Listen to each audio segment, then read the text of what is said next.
Thank you so much. Joe, it is such a pleasure to finally welcome you on State of Independence. You were one of the first individuals that I actually talked with last year about the concept of State of Independence, and it has just taken us between now and then to finally get to sit down and have a chat about your very intriguing and I think exciting and contrarian views about the future of work. So before I move into our questions, I would love to just have our audience, and these are typically members of the MBO Partners network, both client and independent contractor, as well as all those that follow our thought leadership on the future of work, really understand who you are, and then where you were 10 years ago today and how that led you to where you are today. That's a question we ask of all of our guests. So I'll stop and let you share.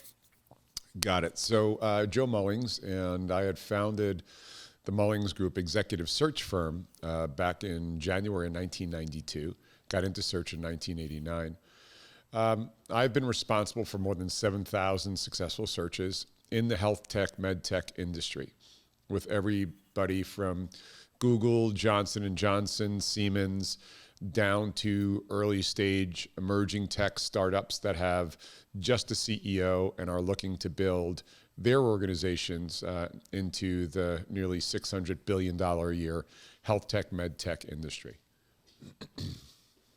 Fantastic. So for somebody with your kind of experience, you must have seen search transform as an industry very dramatically. And one of the things I would love to hear from you about that transformation of search is the addition of the non-traditional or independent professional. As you know, that's a topic that we'll be speaking about today, and how and what way that's influenced the progression of search with you, based on your expertise. Yeah, so in essence, the world of work has changed quite a bit in the last, well, certainly in the last year, and I know that's a subject many are covering. But the world of work has changed quite a bit as it goes from a full-time employee to, I would say, a contractor interim type role. And I do differentiate contractor from gig sort of worker as well.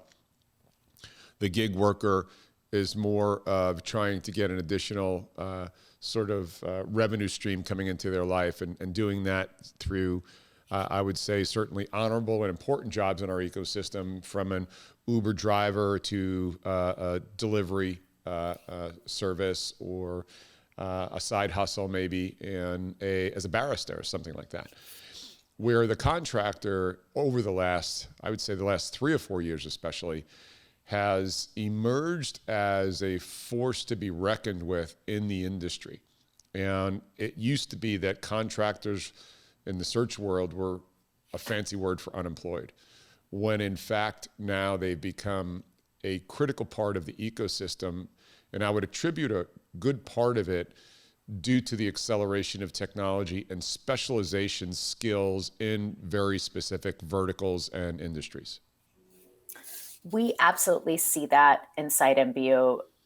Our business, as you know, has two sides. One side is talented, typically high-end independent talent. So very similar to the contractor population that you describe, concentrated in certain key verticals for our industry or for our company. That typically looks like professional services, healthcare, financial services, technology. These are sort of the hottest, and then the federal space are some of the key verticals we play in.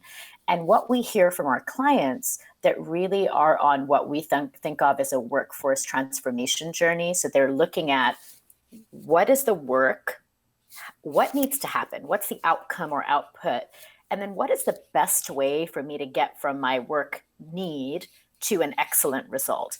And I think many of them, as they've gone through looking at work that way, instead of as just a fundamentally traditional employment model, have immediately said, okay, this is the group we need to tap, right? The smartest fintech expert, the smartest SAP developer, the very best artificial intelligence expert, and we're willing to pay in a fractionalized way for the skills that we can get from them to get the job done. So I certainly see echoes of what you're seeing in search in just the everyday application inside our ecosystem of workforce transformation.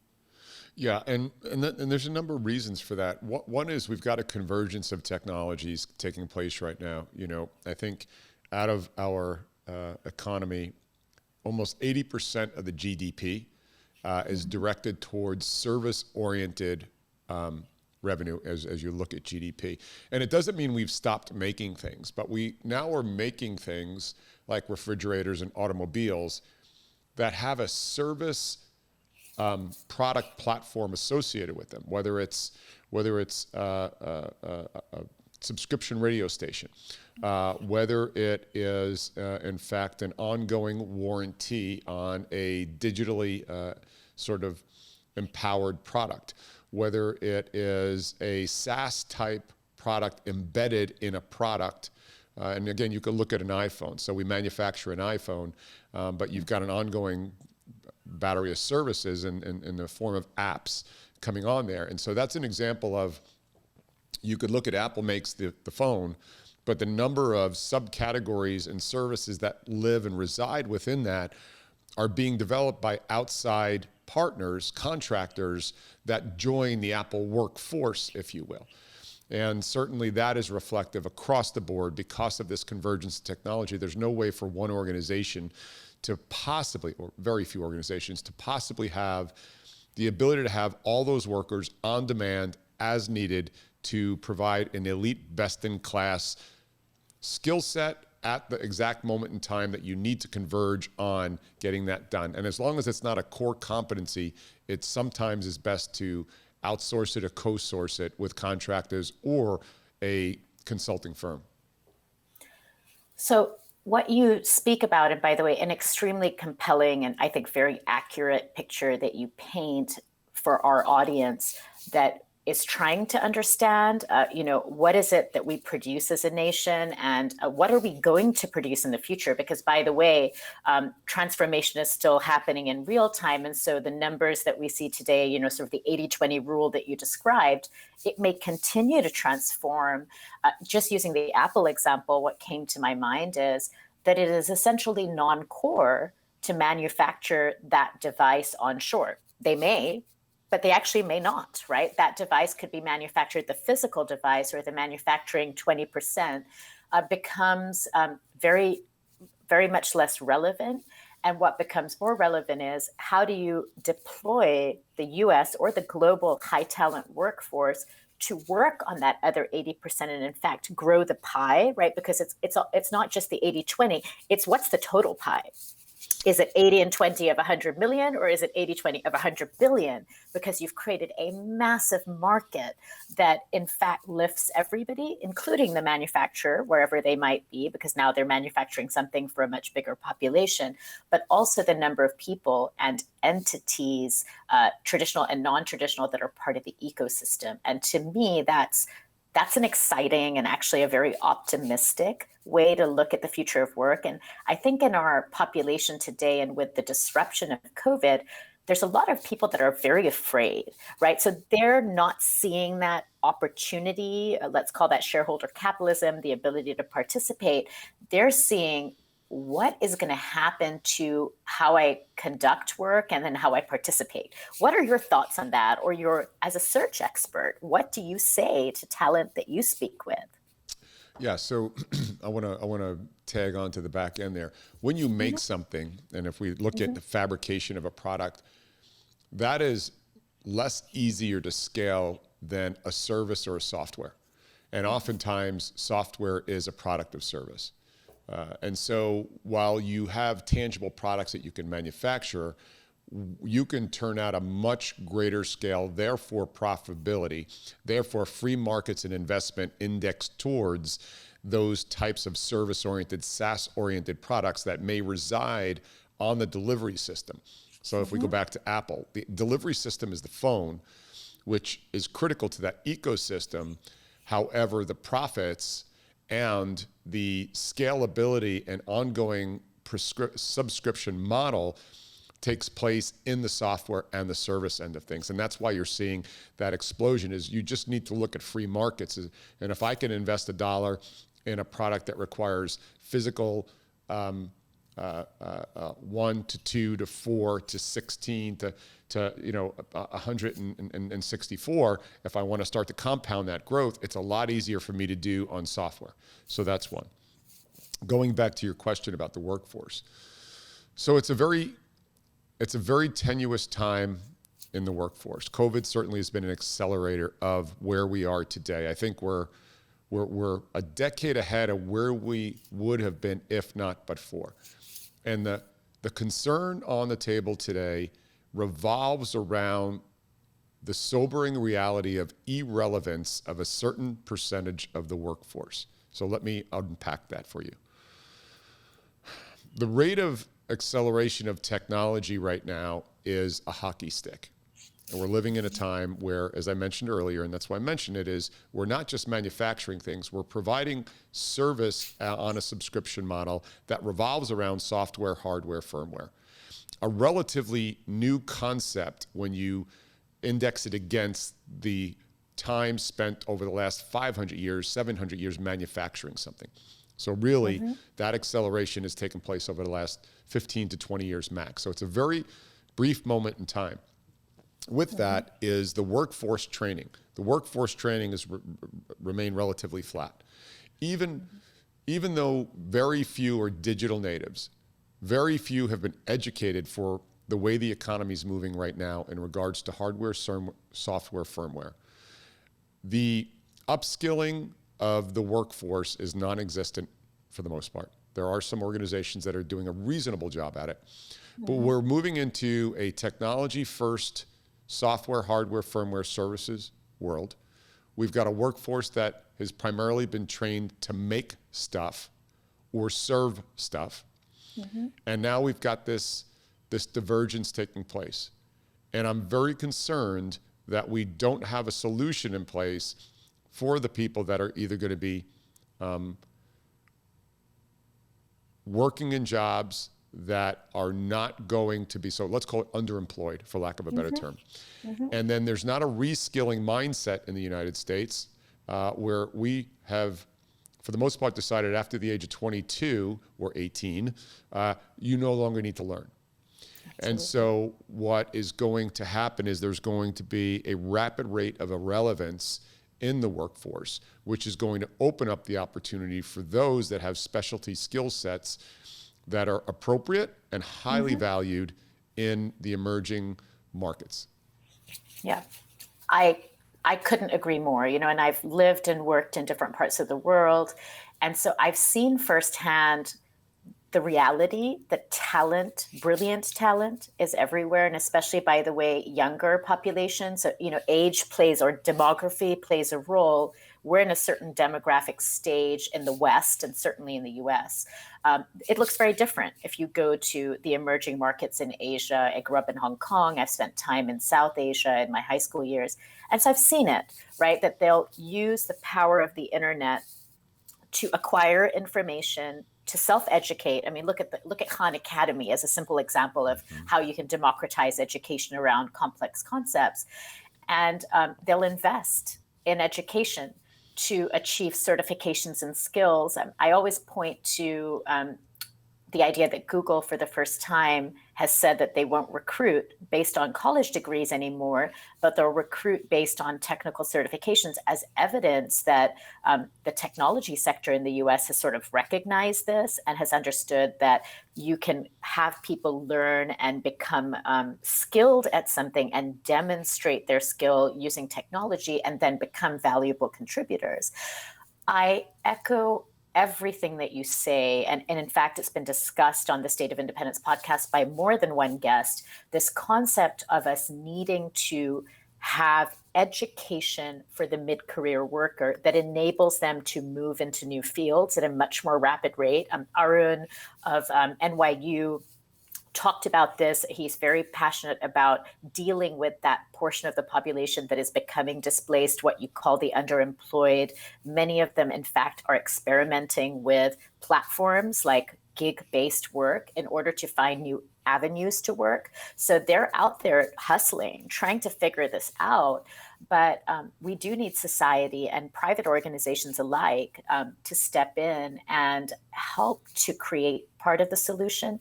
I think the thing that I kind of question, and I'm asking this as sort of an honest question, is it goes back to what you said about manufacturing and services. Do we manufacture it as companies? Meaning, do we decide we're going to create a solution inside our organizations and then sort of sell it to our stakeholders? Or do we put the problem out into the market and say, how can an individual, sort of pivoting the responsibility from the manufacturer of work, which is the company with work to get done, to the suppliers of work, and what do you need to do to be competitive for the work that is being manufactured in terms of demand, right? We talk about that all the time inside MBO as a platform-based business model. What are your thoughts there? So that's a really interesting question, and it could go down a number of avenues. So the first one is it could be an and it's not an or. And you already have organizations like Sprint, who has an enormous amount of money reinvested back into its organization. Rather than look for new workers, it offers you the opportunity to upskill and learn within their internal university. Because if you have best athlete and you already know that somebody is a great member of your team, why would you not reinvest back in them for retention reasons?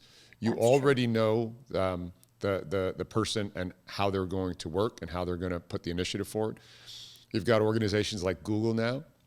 You had pointed out, Google now has the ability to go online and get certain certifications that would be valuable for an application at Google. Now, interestingly enough, Google actually has more contractors than they have full-time employees in their organization. Interesting stat.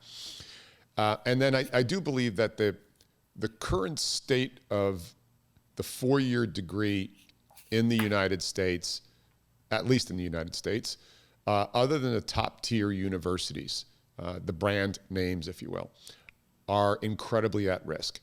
Because education is incredibly important no matter what you're pursuing, whether it's the humanities, whether it's electrical engineering, whether it's med school, what have you. But the cost of a four-year degree today, the shelf life of value on that four-year degree, and mapping, again, I'm not undervaluing the value of an education and clear and critical thinking. I'm just wondering if we are interviewing and putting job postings out for the ability to discuss the classics. Incredibly important for thinking. Having said that, I don't recall in my entire 30 plus years in search of a job requirement being able to discuss in an animated way Moby Dick. Okay? But I certainly have seen C, C++, embedded real-time systems. I have certainly seen, the ability to perform differential equations on a time motion study. So people are being charged on average, I think it's $30,000 a year for a four-year degree, and by the time they get out, they're crippled in debt. They usually have to take the first job in order to start paying down that debt. It's a product that's already outlived its shelf life because of the rate of acceleration of technology in the marketplace. And you are buying a product that is critically losing value from the moment you start, and the debt that you're going into cannot be shooken off even in claiming bankruptcy. And I think that's going to be a major issue for the emerging students, especially in a suppressed employment environment that's going to be happening for the next 24 to 36 months. From the point of view of that individual, of course, those that are coming out of school right now or going in, they're partially already locked into this this deal, right, that they've signed. But there's things that they might be able to do, and there's things that those that are advising them might be able to do to optimize their chances of success. And I want to switch us to something that I know has been a hallmark of your brand, I guess, in the employment space. I found it very intriguing when we first chatted. This idea of having a very maverick or contrarian view, like, we joked, are you like the Anthony Bourdain of the sort of job search industry? Because you're very direct and you're very straightforward about speaking to the talent and saying, look, here's what you want it to be, but here's what it is. So for the students that might be listening to this, we have a community of crowdsourcing experts, many of whom are at universities under the brand MindSumo that was recently acquired by MBO. And I'm thinking of them right now as I'm hearing you speak. What do you say to them about getting ready? Gosh, so I, and thanks for the comparison to Anthony Bourdain. Certainly, no, I mean that. Certainly, somebody I held in high regard for what he did and what he represented and how he did it. Yeah, let's look at most college grads, and look, I'm 59 yesterday, so I can even think back about what I went to college for. Generally, we're influenced to go to college, for the most part, by a guidance counselor in high school that sat in the back office that was usually giving you advice after you took a test for 45 minutes on whether you should be a doctor, a garbage man, or a race car driver, based upon some faceless, data-driven evaluation. And then they gave you that guidance, and that person, by the way, whoever in their life wanted to be a guidance counselor. So there's a person whose career was by happenstance, and again, no disrespect to a guidance counselor. So it was either that, or it was your mom and dad, or whoever raised you around your dinner table, who oftentimes would overlay their hopes and dreams on you. And if you wanted to be an artist, they would tell you that you're going to be a starving artist, you should become an accountant. Or they wanted you to aspire to go after a major in school, so they went to a cocktail party and can claim that you went to Duke for finance or international finance because it was important to them. Yet you, at 19, are making a life decision based upon input from influential people in your life, may or may not have merit. And if you really unwind them today as an adult, and we all look back, while we love our parents, they really didn't know what the heck they were talking about most of the time in regards to careers, let alone extrapolating that out 10 or 15 years from when it's really going to matter. So I'm just building a case here is we make decisions at 18, 19 years old where we don't even know who we are yet. And then we invest all this money in university, if you go to university. And then we're tied to that for the next 45 years because of a die that was cast, usually influenced by somebody else. And then you just said, gosh, I just spent $130,000. I might as well continue to pursue this career. And then if it doesn't resonate with you, you've got this internal dissonance in you that will lead to affecting your relationships at scale across your life because you're not actually doing what the universe whispered in your ear at 18, 19, or 20, but you were influenced by somebody else. And now you're living with that, and now you're going to work in a place that maybe, if you're lucky, and maybe the 1% to 2% actually made the right decision in the right career at the right moment in time, and then take that out 40 years, the odds that you're still right, to me, it's an insane equation. So to the recent grads, if you went to university and you loved what you did at university, decide if it was the subject or career or how it made you think. Because I went to school for engineering, a fine school, University of Dayton, Ohio, got out in 1984. I punted in 1987 out of engineering because there was no way I was going to sit in the same room with the guys who were with flannel shirts, who were, capped at how much money they could make, and also really couldn't live out loud on what they wanted to do. And so do not be held hostage to what your guidance counselor told you and what your mom and dad told you and what romantically somewhere somebody thought was good for you if you know it's not right. Because by the time you're 30, you've got another 50 years of life because you're not going to retire at 65. You got another 50 years of life. Why the heck would you show up every day? You're still a kid. You're still super young. I switched careers at 27, 28. I created another career at 50. And there's all kinds of people who have done things like that. So my guidance to you is if you're not in love with what you're doing today, I'm not saying go in and quit tomorrow. I'm saying get a plan together. Get a 5-year plan together. Start mapping towards what you want to be. Do you want to be a comic book artist? You can figure out a way with the internet today at scale to do that. Do you want to be a musician? Yeah, you can make your own music online. There's no middleman anymore. You can do that. Do you want to be a surgeon, but you went to school to be an electrical engineer? You can do it all, but do not be held hostage based upon what your mom, dad, guidance counselor, and even the money you blew in college in order to design the rest of your life.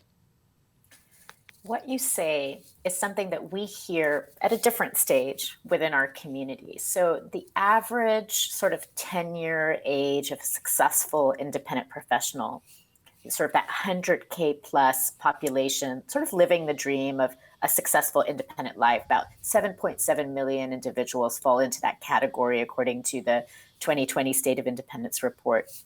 They have some characteristics that align very closely to what you describe as discovering your purpose and your passion, and then designing a life around that, right? So some things that we see from that population, despite the challenges of being self-employed, which by the way is very challenging, things like figuring out healthcare and predictable income, not easy things. Individuals in this group are considered to be satisfied, happy, and continuing at a rate of about 80%, despite the challenges. So that tells you something about what somebody in mid-career needs to not feel that melancholy or that disconnection that you described that occurs in many careers. It comes with certain things that we have seen from the data. And again, so this is more quantitative than qualitative. Independent workers are happy, satisfied, and continuing, but why? They seek flexibility, the ability to do the work they love the way they want, and they want control over their career. So they're very oriented toward flexibility, control, and specific types of work.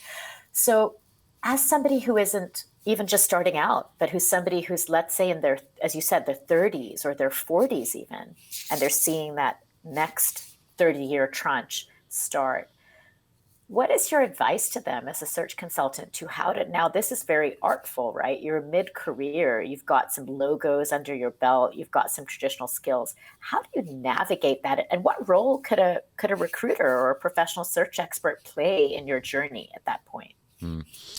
So you brought up the word self-employed and you used the word challenge, and then you used the word fulfilled. Mm-hmm. And those things go together for a few reasons.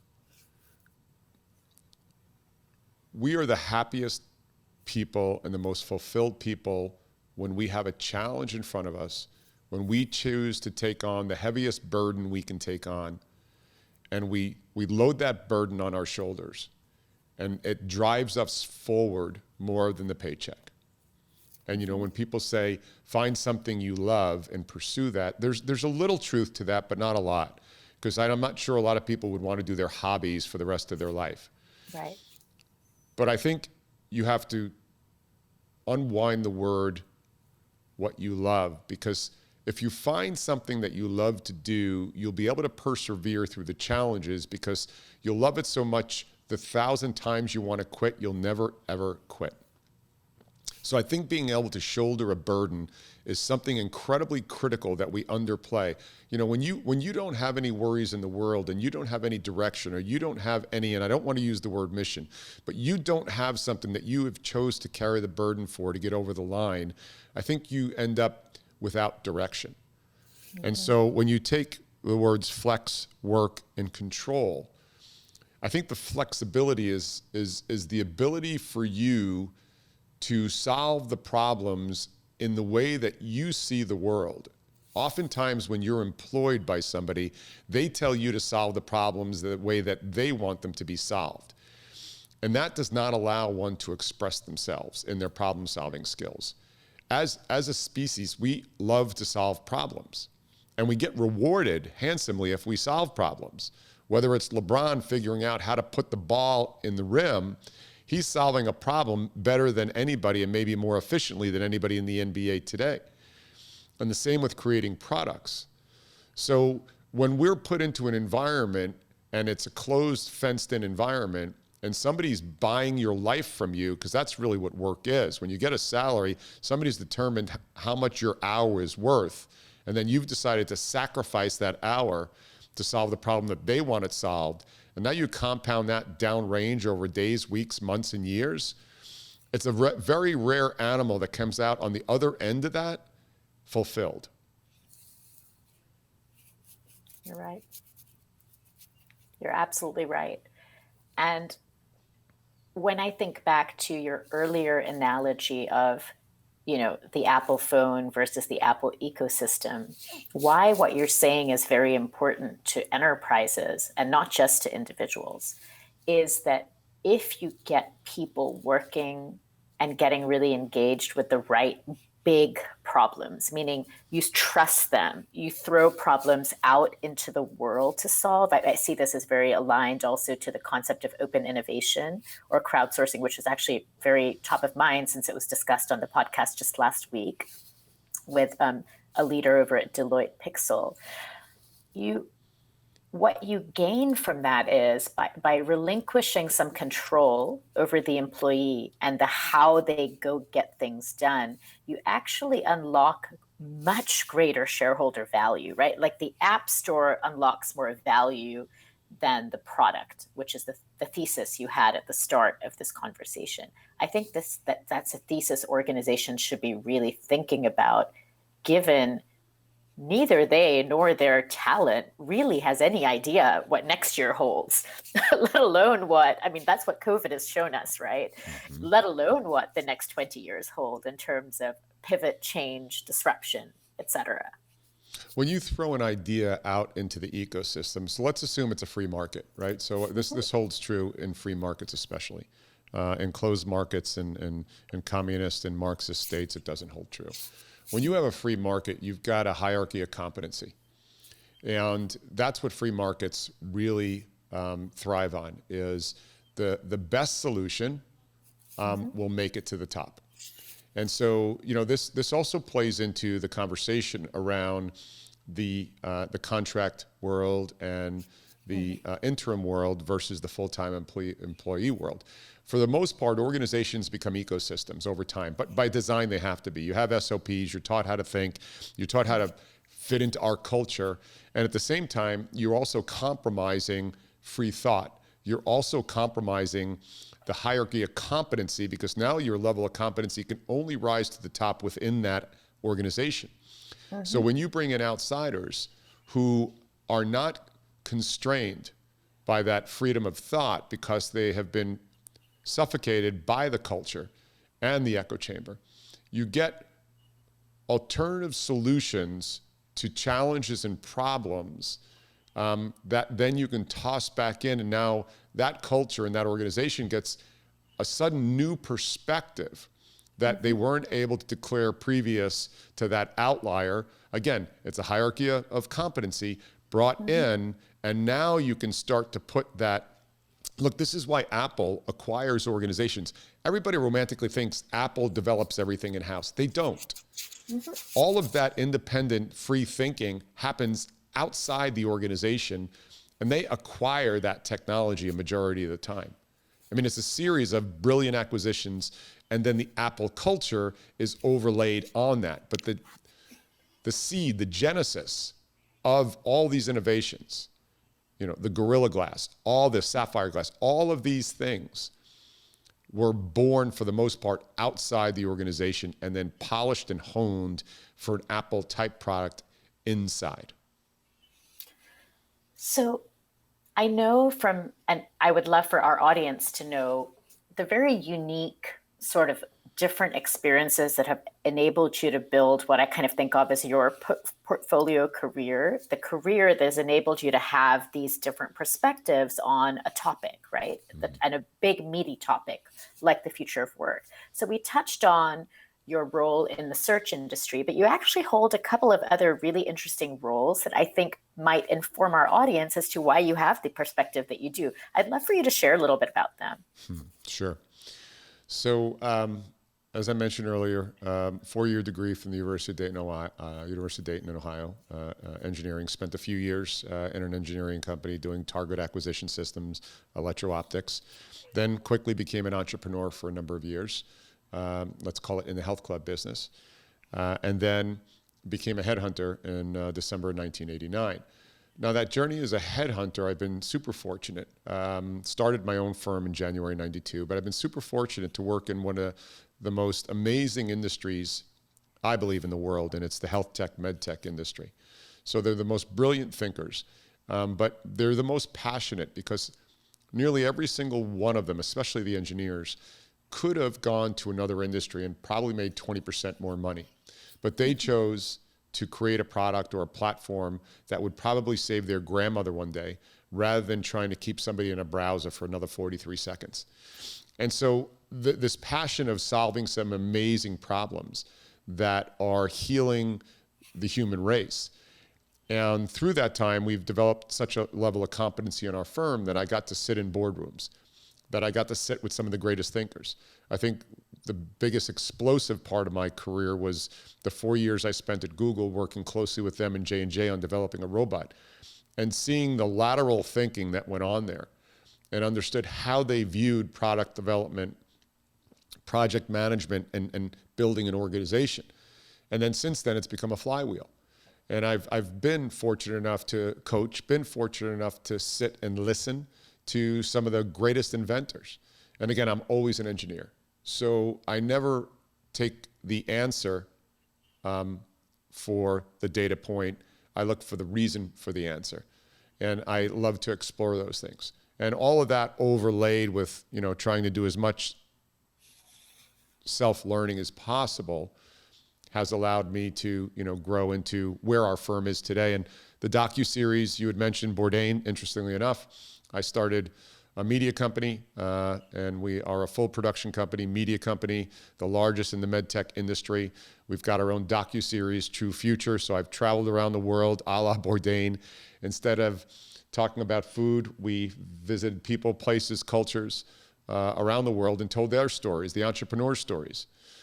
So I've been really blessed to be put in a position to listen to great thinkers and critical thinkers and really listened to understand how did they arrive in their observations. So I think all of that surrounded by a great team of people in the TMG companies who come from all walks of life, from retail, from science, from media, and listening to that. You mentioned it before, it's an open ecosystem when you want to develop a world-class organization or a product. And we've kept this an open ecosystem that there's not right or wrong, there's only more optimal and less optimal. And when you have that mindset, it allows things to be free-flowing. I was reading some content about you as I was preparing for this episode just to build on the conversations that we'd already had. I always like to look and see what the world has to say, right, about somebody. And I came across a really interesting little tidbit, I think in an article on Medium, where you mentioned that Gary Vee was a huge influence on you. And I thought about it when you started to speak about your media company. I'd actually forgotten that little tidbit until you mentioned your role as somebody who's now a media player in addition to all your other pieces. Talk about that, because I think that's really interesting, especially for those of us who are coaching business owners to build their brand, right? So I'd love to hear what you took away, if you're able to share. Yeah. So yeah, Gary was very influential in the early days as we developed our media company. I had the opportunity to be up at Vayner a few times and spend some time with Gary. I also am proud to say I think I was the very first buyer of Empathy Wine, which is one of his labels he created. Oh, right. Yes, And it was I've heard about that. And it was I think it was 4:30 in the morning. Gary had just sent out an email about him releasing the wine, and I was at a dear friend's funeral in New Jersey, and I happened to be up super early in the morning on my laptop, and I'm like, I'm in, Gary. And so I've always admired his ability to use social platforms at scale in the observation and predictability and influence of human behavior. I've always been fascinated with human behavior in itself, but Gary has done a really interesting sort of job of creating attention and awareness around a subject or a product or an organization. And I would say in the first year or two, there was a lot of coaching there. There was a lot out of that organization that I extrapolated the physics of it, but then applied it to a different viewer base. But at the end of the day, we're all human beings. So it's highly predictable on how we're going to move. There's only so many ways we can move. Absolutely. And we deal with a community of, very high-end, very experienced, call them independent professionals, but I really see them as solopreneurs or micro business owners. So their skill is sort of what they've acquired, but what they've decided to do is set up shop, right? Like they now have a storefront that sells their knowledge, their services, and oftentimes also products, meaning as their knowledge becomes deeper, they can consider productizing it. They can consider selling not just to large clients, sometimes even to each other. We see this happen inside our platform, this very rich nodes of interaction between talent. And one of the things I advise the group that I work most closely with, which is our community of membership-based professionals, it's called MBO Advantage. And it's a smaller by admission community and just a fascinating world to be involved in, is they're good at what they do already. I mean, nobody needs to give them a certificate in what they do, right? We talked earlier about the upskilling and this. They're past that. They're excellent. They have a network. They have professional contacts. They understand how to price. But they're still sometimes struggling to match to the next opportunity. And what we coach them to do is to work on their thought leadership, their personal brand, and their ability to connect in the digital world with their future customer that they maybe don't even know, but that could be their best future customer by being their best and most authentic self. And I think they could learn, from what you're saying about what you chose to do as you listened to sort of VaynerMedia and Gary's kind of insights and then crafted sort of a story for your own personal brand. What would you say to them in addition to what you've already shared? Are there some nuggets just based on having built companies multiple times over? Yeah, so it's a really good question, and this is what's nice about this answer because it's simple yet complex. So you had mentioned the people that are part of this group, and they're all subject matter experts. You made that pretty clear. And that subject matter expertise, for the most part, is deployed in an analog fashion, one-to-one, maybe one-to-many in a room, maybe one to a CC of 20 people on an email list. When you decide to use social platforms, and let's look at LinkedIn as one right now because it really is an educational platform. It's not a job platform. Right. It's an educational platform. And if you mistake it for anything less than that, you're blowing an opportunity. Yeah. If you can take that subject matter expertise and then share, teach, educate, inspire people in the industry that you want to index or pivot towards, you could then take that subject matter expertise that you were only able to demonstrate in an analog fashion, one-to-one or one-to-a-few. You can then start to, in a very appropriate way, share that on a platform and now become a subject matter leader. And that subject matter leader is what happens when you go from one-to-one, from one to a node of many, because you can scale that. I think I've got 100,000 sets of eyes on me a day. I could never touch that many people in an analog world every day. And then so when you take that SME behavior, and then you move it digitally to subject matter leader, you start to elevate yourself to now maybe a group of 5 to 6 people in your industry. And then if you continue to refine those skills, you can potentially jump to voice, where you can become the voice of your industry. And that comes with a lot of discipline. It comes with a lot of planning. It comes with adding a lot of value. And it only comes when you give, not when you advertise. And so that would be my guidance to the people who are already subject matter experts, who will spend the time to become a subject matter leader by teaching, inspiring, and building, and then stay in there long enough, refine your messaging, refine what your audience wants to hear. And by the way, social media means social as an interaction. You don't get to post, walk away, and expect people to keep coming back. So SME, SML, and ultimately your aspiration is to become the voice of your industry. I think that is a roadmap that I could see actually taking some of the already emerging thought leaders within our community through, and I think it'll be wonderful to watch them grow on that journey because they all have the desire, but it's understanding the science. And then, as you said, having the commitment, building the commitment to show up and do something consistently, whether it's every day or every week or every month. That's a powerful human behavior that successful entrepreneurs in any field, I'm not speaking specifically to consultants working via MBO, but I think this is true. I've been an entrepreneur multiple times over. That's what sets you apart. If you aren't able to show up every day and just try, your chances are in the world that's as hyper competitive as the world that we're in, it's going to be difficult to succeed. So we have had such a rich, I mean, oh my goodness, we have touched so many topics. I can't believe it's already been 45 minutes since we've been speaking. So I want to be respectful of your time. But as we're closing out, I just wanted to thank you for, giving us such a thoughtful macro view of what you say. You started with this concept of rapid technological change. Miles Everson, who is our CEO, has a concept called the four forces that drive a modern business model. And I know now that I need to get the two of you together to chat, not just to have you listen to his podcast, because you'll have a lot of notes to compare on how you both look at the world. So we'll make that happen.